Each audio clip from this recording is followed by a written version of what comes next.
Dans la salle, des citoyens consommateurs et surtout des agriculteurs. Devant eux, Paul François, leur collègue céréalier en Charente, gravement intoxiqué en 2004 par le pesticide qu'il utilisait à tour de bras sur ses terres. Il en garde les séquelles à vie. La première démarche que j'ai eue, elle n'a pas été pour forcément mon exploitation, je vous en parlerai après, c'était le constat de voir qu'il y avait d'autres agriculteurs. Son témoignage glace la salle, en suivent d'autres, pour promouvoir aussi des façons différentes de travailler la terre.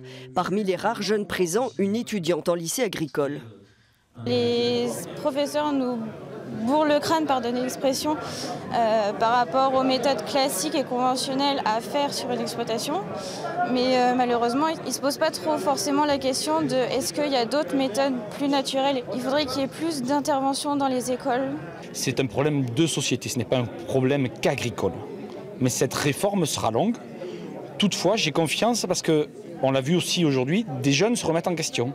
Des jeunes non issus du milieu agricole sont capables de faire la part des choses et de remettre en cause un système existant depuis la Seconde Guerre mondiale. Se réapproprier le métier de paysan et retrouver la liberté de l'exercer, c'était l'objet de cette soirée débat.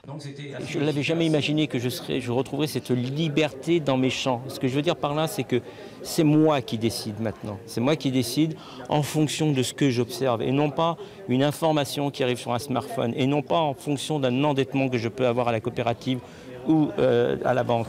Le combat judiciaire de Paul François contre Monsanto, engagé depuis plus de 10 ans, n'est toujours pas terminé.